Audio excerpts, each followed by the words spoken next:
Bonjour à tous, c'est Damien de la concession Kia Verbier à Cavaillon. Aujourd'hui, je vous fais une petite vidéo pour vous faire découvrir la gamme du Niro, puisque aujourd'hui le Niro se fait dans 3 technologies, donc on va en parler. Et donc devant nous, nous avons un Niro dans la technologie hybride. Alors, je voulais rapidement revenir sur ce qu'est une technologie hybride et donc le but final de la technologie hybride. Hybride, donc, nous sommes sur 2 motorisations. Une motorisation essence, une motorisation électrique. Le but, il est que le moteur électrique assiste votre moteur thermique. L'assiste pourquoi? Pour faire baisser sa consommation. Il faut vraiment être conscient qu'aujourd'hui, quand on achète de l'hybride, le but, il n'est pas tellement de rouler en électrique, même si vous avez des phases de roulage où on va être en tout électrique. Le but premier d'un hybride classique, c'est pas ça. Le but, c'est vraiment d'arriver à ce que votre moteur électrique assiste au moteur thermique et que votre consommation soit la plus basse possible.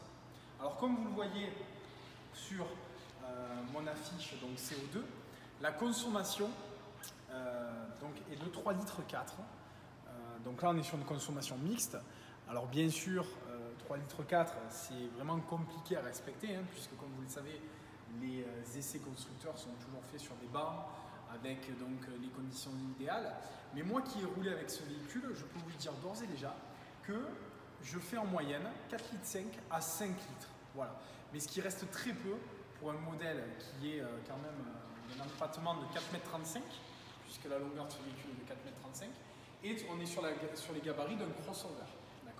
Donc c'est vrai qu'on est sur une consommation qui est extrêmement basse. La deuxième technologie qui va se faire sur le Niro, c'est de l'hybride rechargeable.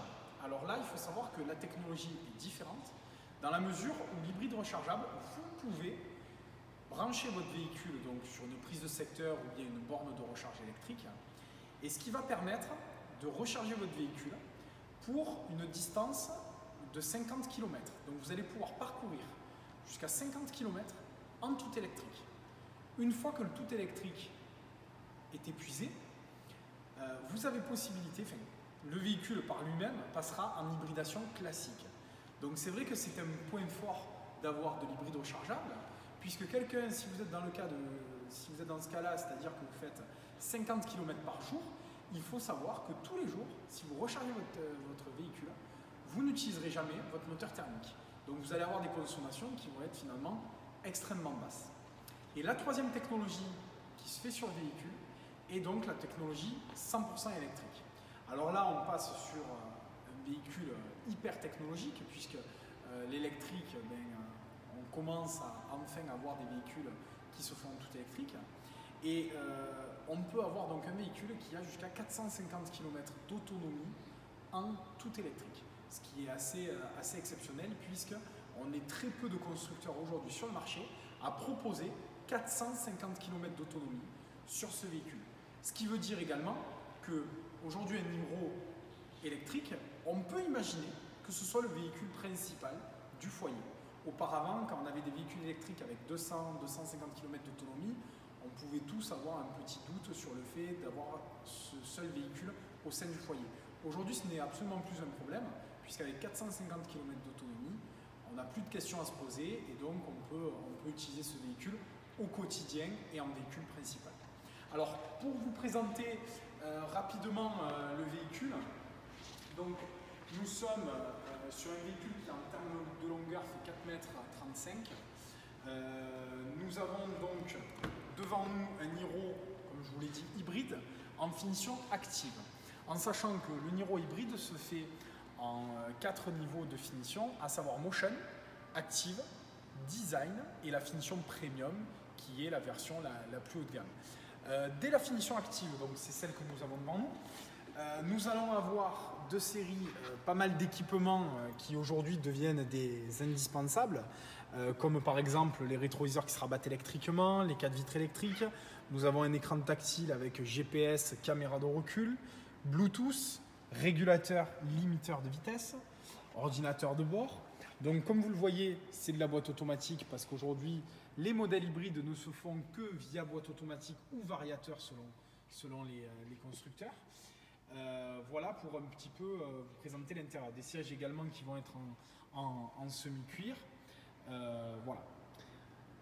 Sur une version premium, nous avons accès à avoir par exemple des sièges en cuir. Nous pouvons avoir également des sièges ventilés donc pour le conducteur et pour le passager, ce qui est très agréable l'été. Et également possibilité d'avoir un toit ouvrant. Nous allons faire un petit tour du véhicule ensemble, comme ça vous allez pouvoir un petit peu plus le découvrir au niveau de son latéral et également au niveau de l'arrière. Donc comme vous pouvez le voir, on est sur un véhicule qui est à mi-hauteur entre une berline et un crossover.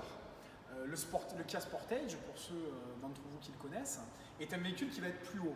Le problème, c'est qu'aujourd'hui, on ne pouvait pas avoir un véhicule hybride performant avec la hauteur d'un Sportage. Pourquoi? Parce que prise au vent trop importante fait qu'on aurait trop consommé. Et le but premier d'un hybride, justement, c'est d'avoir des consommations qui soient les plus basses possibles. Donc voilà un petit peu pourquoi le véhicule a cette hauteur qui va être peut-être un petit peu moins haute que certains d'autres crossovers sur le marché. Donc après vous avez donc les barres de toit profilées qui sont de série sur le véhicule à partir de la fonction active. Et donc vous allez pouvoir découvrir l'arrière du véhicule.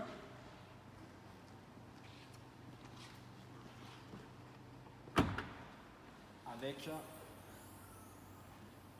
le coffre et également possibilité de rabattre au siège 2 tiers, 1 tiers, comme je vais pouvoir vous le faire.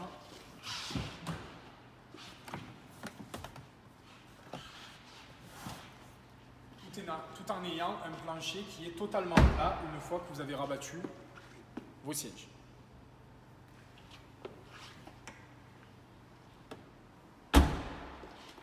Pour clôturer cette vidéo, je vous rappelle que vous avez 7 ans de garantie ou 150 000 km sur tous les véhicules de la gamme Kia, y compris sur les véhicules hybrides rechargeables et électriques. C'est-à-dire qu'on est en capacité de vous garantir les batteries électriques de vos véhicules hybrides rechargeables ou électriques. Ce qui est important parce que, comme vous pouvez vous en douter, le coût des batteries sur un véhicule hybride rechargeable ou électrique sont quand même assez importants dans le prix du véhicule. Nous sommes en capacité de vous dire que c'est également garanti 7 ans. Voilà, je vous remercie de m'avoir écouté et puis je vous invite à venir découvrir ce véhicule ou bien un hybride rechargeable et de l'essayer. Et je vous dis à bientôt. Au revoir.